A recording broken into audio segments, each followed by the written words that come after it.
بسم الله الحمد لله والصلاة والسلام على رسول الله صلى الله عليه وسلم. اللهم اشرح لي صدري ويسر لي أمري واحلل عقدة من لساني يفقه قولي.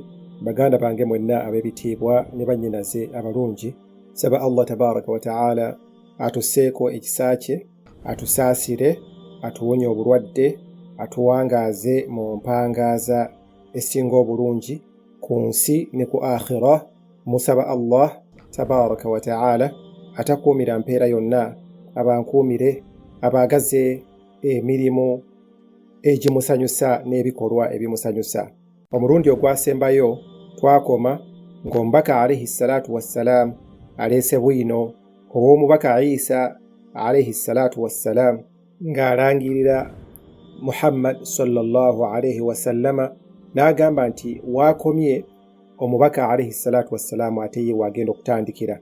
Ne tuleeta bwino akakasa ensonga eyo mu bitabo ebibiri, mu Qur'an ne mu Bayibuli. Twagamba nti mu baana ba Ismail Allah tabaraka wa ta'ala yalonda abaana ba Kinaana. Mu baana ba Kinaana n'alonda Abakuraishi, mu baana b'Abakuraishi n'alonda Bahashim, kati ate mu Bahashim n'alonda Abdul Muttalib, ate mu baana ba Abdul Muttalib n'alonda Abdallah, n'alonda Muhammad sallallahu alayhi wasallam. Tewali kika kisinga kya mubaka alayhi salatu wassalam kuba kya kitiibwa, ekyo tekikubibwako kalulu konna.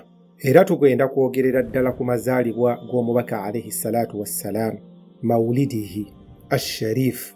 Okuzaalibwa kw'omubaka ono, omubaka waffe, kukulu nnyo mu bulamu bwaffe ng'abakkiriza. Bakadde be tubamanyiiko kitono nnyo, era bwino gwe tubayinako mutono nnyo. Lwaki? Ekyo kitegeerekeka olw'ensonga ababiri abo obulamu bwabwe bwali butono nnyo ku nsi kuno. Ekyokubiri, ababiri abo baafa ng'omubaka tukimanyi tewaliwo byafaayo by'amaanyi nnyo bye baali bakoze.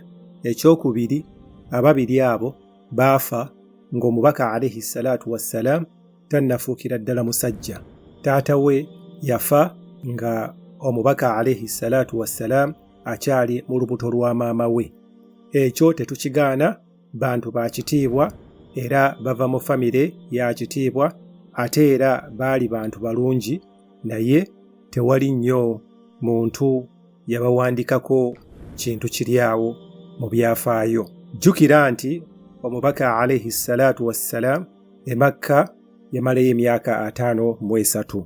Obubaka n'abufuna mu myaka 4 oluvannyuma lw'emyaka 40, nga bakadde be baafa dda bonna ababiri. We yatuukira e Madiina yayina emyaka 53. Omubaka alayhi salatu wassalam naye n'afa ng'ayina emyaka 63.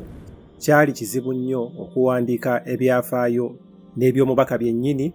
Ekiseera ekyo eky'okuwandiika ebyafaayo kyali tekinnatuuka bulungi.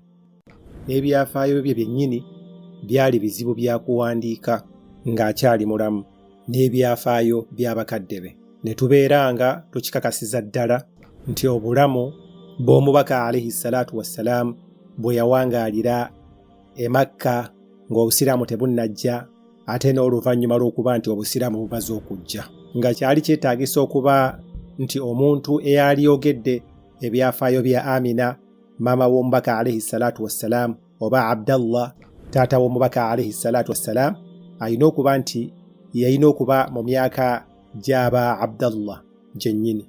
Mu Madiina n'awangaala emyaka 10. Kati bwe tugatta ebyafaayo byonna ne kiba nga bizingira mu myaka 23. Okuggyako ebyo bye baalaba ne babiteeka mu mitwe gyabwe, ebyafaayo bye tusinga okumanya kwaba abantu ababiri ab'ekitiibwa, bakadde b'omubaka alayhi salatu wassalam. Abdallah taata wa Nabbi sallallahu alayhi wasallam yali mu baana Abdul Muttalib taata we be yali agenda okusala, naye amangu ddala ng'ekika kye kimaze omugaana okumusala, n'asaba amufunire omukyala ow'okuwasa. Ebiseera ebyo yali mu myaka 18, naye ng'abamu bagamba nti yalina emyaka 25. ekyo kitegeeza nti yali akyali muvubuka muto. Taata we yamulondera omuwala Amina ng'amujja ew'omukulembeze w'aba Bani Zuhra. Ekyo ekika kyali ky'amaanyi nnyo mu Bakuraishi. Hashimu kika kirala ne Banu Zuhra kika kirala. Awo ne tukimanya nti ne Amina yali mumbejja era taata wa Abdallah n'aproposinga Amina. Ne mu biseera Abdul Muttalib byaproposingiramu Amina ng'amuproposinga ku lwa mutabani we Abdallah, byali bisemberedde ebiseera eby'okugenda mu lugendo olw'e Syria okusuubula. Abdallah oluvannyuma lw'okufuna Amina nga mukyala we tebaamala nnaku 5 bombi. Bwe zibanga zaali nnyingi zirina kuba 7 nga ye wiiki. Kiseera kitono nnyo bwe bufumbo mu bufumbo obumu obusinga ekiseera ekimpi ennyo. Era mu byafaayo bye tuleeta wano tugezaako kubireeta nga tubijja mu nsibuko entuufu ddala. Ekintu ekyaliyo bwe mbagamba nti ekyo ekintu kyaliyo mba nina kuleeta bwino, naye bwe ŋŋamba nti sikakasa nti kyaliyo kibaako bwino naye nga tekuli bwino wa Qur'ani oba wa hadithi. Naye nga kigambibwa ya Abdallah taata w'omubaka alayhi salatu wassalam yalina ekitangaala ekyali kimuva mu feesi. Kigambibwa mu byafaayo nti abawala bangi nnyo baamutuukiriranga ne bamugamba nti lwaki tompasa. Baamutuukirira okubawasa naye yabaddangamu ekigambo kimu ti nninda kigambo kya taata wange. Naye bw'amala okuwasa ekitangaala ekyo kyagenda ne kimuvaako. Era ekikakasa ekyo mu bbanga eryo mu baana abawala abaali bamutawaanya ne famire ezaali zimutawaanya wiiki eyo oba mu nnaku ezo 6 baali tebakyamutawaanya. Naye yamaliriza abuuzizza abamu ku bo nti nga mwali muŋŋambako nnyo naye nga temukyaŋŋambako. Ne bamugamba ekituufu nti luli walina ekitangaala nga kyamaanyi nnyo mu feesi naye okuva lw'owasa Amina tokyakiina. Wallahu a'lam, Allah yamanyi. Kubanga omubaka alayhi salatu wassalam ekyo teyakyogerako. Bw'amala okuwasa yamala ennaku 7 ku 5 bwe yamaliriza n'alinnya neeyunga ku abo abaali bagenda e Syria mu lugendo lw'okusuubula ne karavani yali egenda. Awo n'alwala, yatandikirawo okulwala obulwadde obwamutawaanyiza ddala. Bwe batuuka e Yathribu, Madiina y'olwaleero, n'abagamba bye yali atindiga nabo olugendo nti nze mundeke wano, nina famire ejja kundabirira, saagala kubalwisa. Era ne bamuleka awo. Kati ekibuga omubaka alayhi salatu wassalamu kye yafiiramu ne taata we kye yafiiramu. Subhanallah. Ebyo bijja bitya okuggyako nga Allah tabaraka wa ta'ala yakikola. Era mu byafaayo tugambibwa nti ng'awezezza emyaka 6 maama we yamutwala e Yathribu ng'ayagala kumulaga gy'ava mu Banu Najjar. Abdallah teyamanya nti Amina ali lubuto. Karavani bwe zikomawo Amina n'aziraba n'asanyuka nnyo n'abasemberera ng'ayagala kubuulira Abdallah amawulire g'olubuto, naye ne bamutegeeza nti bbaawo yalwala ali Yathribu, ajja kujja mu karavani ey'okubiri ng'awonye insha Allah.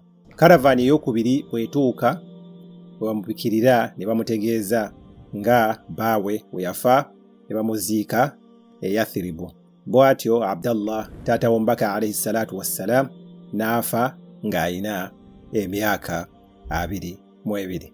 Amina yafuuka namwandu mu myaka 18 oba 17, era ekyo kyekyali ekigendererwa kya Allah tabaraka wa ta'ala okuba nti alonda Amina nti yagenda okusitula olubuto lw'omubaka sallallahu alayhi wasallama, n'azaalibwa omwaka ogw'enjovu amu alfil.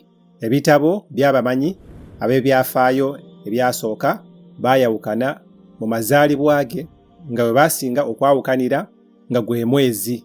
Wabula kye tumanyi omubaka alayhi salatu wassalamu ffe kye yatutegeeza ye musajja eyajja n'amubuuza lwaki osiiba ku Mmande. Eno hadithi esangibwa mu Muslimu. Yamuddamu nti olunaku lwa Mmande ndusiiba olw'ensonga olunaku lwe nazaalibwa lwe nafunirako obubaka. Amakulu nti kyategeeza tekigambo iqraa Jibriilu kye yamugamba. Era hadithi tugisanga sahihi Muslimu ngeva ku Abi Qatada radiyallahu anhu al-Ansari agamba anna Rasulullah sallallahu alayhi wa sallama omubaka alayhi salatu wassalam atugamba su'ila an sawmi lithnaini faqal yabuzibwa ku lunaku lwa Mande lwakyalusiiba n'agamba fihi wulidtu wa fihi unzila alayya. Olunaku olwo lwe nazaalibwa lwa Mande ate era lwe nafunirako obubaka. Nga kyategeeza nti tekigambo iqraa lwe kyamukkako. Uthman ibn Affan radiyallahu anhu abuuza Qubayth ibn Ashyam, ani kummwe ababiri gwe n'omubaka ani asinga obukulu? Qubayth ibn Ashyam yaddamu Uthman bwati, yamugamba nti ana asannu minhu wa huwa akbaru minni. Ulira ebigambo ebirungi ebyo, tinze musinga myaka naye ansinga obukulu. N'ayongerako n'agamba nti maama wange yantwala ku Kaaba n'endaba obusa bw'enjovu nga tebunnakala nnyo. Suwaidi ibn Ghafla abuuzibwa nti wazaalibwa ddi? Yagamba nti nze n'omubaka twazaalibwa omwaka gwe gumu ogwa amal fil. Tinze n'omubaka twazaalibwa omwaka gwe gumu ogw'enjovu. Okusinziira ku nsibuko zino ebbiri ne tukikakasiza ddala nti omubaka sallallahu alayhi wa sallama yazaalibwa omwaka